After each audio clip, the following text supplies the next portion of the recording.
नमस्कार, मैं Satish Kumar agree advise में एक बार फिर से स्वागत करता हूं। धान की फसल में यदि कोई कीट सबसे अधिक नुकसान पहुंचाता है तो वो है तनाछेदक। यदि हमारी धान की फसल में तनाछेदक लग जाता है तो 10% से लगा करके 80 से 85% तक भी नुकसान कर सकता है।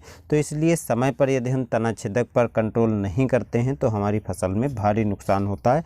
तनाछेदक जो है धान रोपाई के कुछ समय से लगा करके और जब बालियां निकल आती हैं, यानी हम कह सकते हैं अंतिम अवस्था तक भी यह कीट लग सकता है। तो इसको समय समय पर देखते रहना चाहिए और उसका लगने पर कंट्रोल करना चाहिए।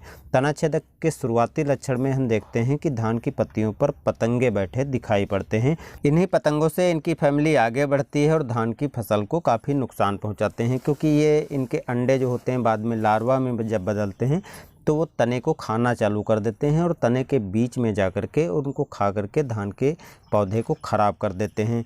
जिस पौधे को खा जाते हैं उसके बाद दूसरे पौधे में जा कर के दूसरे पौधे को काटना चालू करते हैं। तो इसलिए यदि ये लक्षण दिखाई आपको पड़ते हैं तो इनका नियंत्रण आपको तुरंत करना चाहिए, नहीं तो आपको बाद में काफ़ी अधिक नुकसान हो जाता है।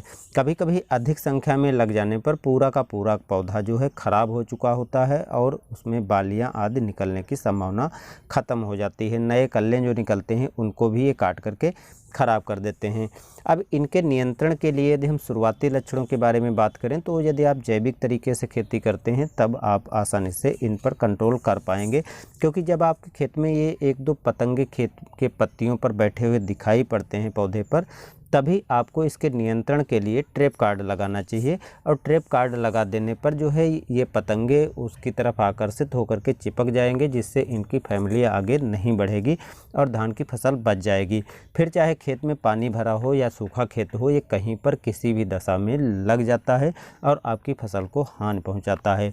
इसके साथ साथ ये जैविक उपाय करते हैं, जैविक खेती करते हैं तो जैविक उपाय में आप नीम ऑयल का भी समय समय पर स्प्रे करते रहें, जिससे जो है तनाछेदक पर आसानी से कंट्रोल हो पाएगा। इसके अतिरिक्त विवेरिया बैसियाना जो है उसका भी आप स्प्रे कर सकते हैं। लेकिन यदि आप रासायनिक खेती करते हैं तो रासायनिक खेती में काफ़ी ढेर सारे कीटनाशक हैं जिनसे तनाछेदक को अच्छी तरह कंट्रोल किया जा सकता है।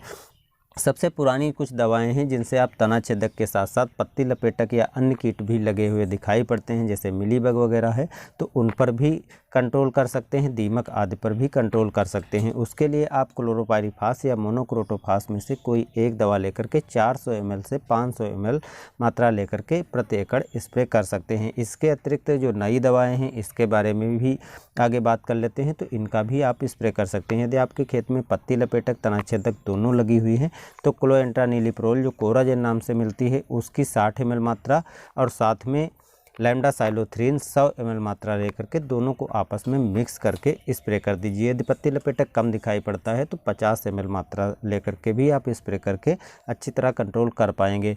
यदि आपको ये कोराजेन नहीं स्प्रे करना है तो इम्प्लीगो भी ले सकते हैं। इम्प्लीगो में सेम फार्मूला रहता है, यानी क्लोएंट्रानिलिप्रोल और लैम्डासाइलोथ्रीन, इसकी 80 ml मात्रा लेकर के 1 एकड़ में स्प्रे कर देने पर पत्ती लपेटक और तनाछेदक दोनों पर अच्छी तरह से कंट्रोल कर सकते हैं। इसके अतिरिक्त कुछ दानेदार कीटनाशक हैं उनका भी आप यूज कर सकते हैं। यदि आपके खेत में 5 से 6 इंच तक पानी भी भरा है तो आप स्प्रे करने की अपेक्षा दानेदार कीटनाशकों का यूज करें तो आपको बढ़िया लाभ मिलेगा। तो दानेदार में कार्बोफ्यूरान हो गई, कार्टाप हाइड्रोक्लोराइड हो गई और फिप्रोनिल हो गई।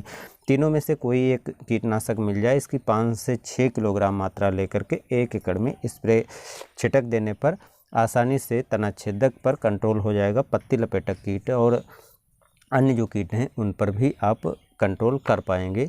इसके अतिरिक्त फिप्रोनिल जो है वो लिक्विड रूप में आती है, कार्टाप हाइड्रोक्लोराइड वो भी आपको लिक्विड में मिल जाएगा। तो फिप्रोनिल की जो 6% मात्रा होती है उसकी 400 से 500 ml मात्रा लेकर के 1 एकड़ में स्प्रे करके तनाछेदक और पत्ती लपेटक पर कंट्रोल किया जा सकता है।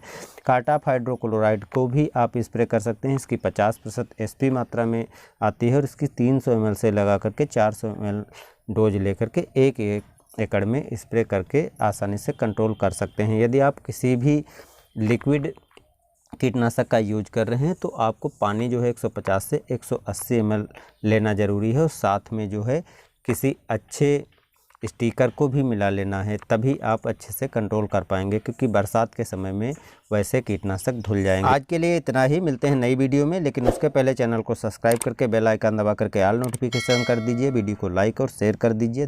जय हिंद, धन्यवाद।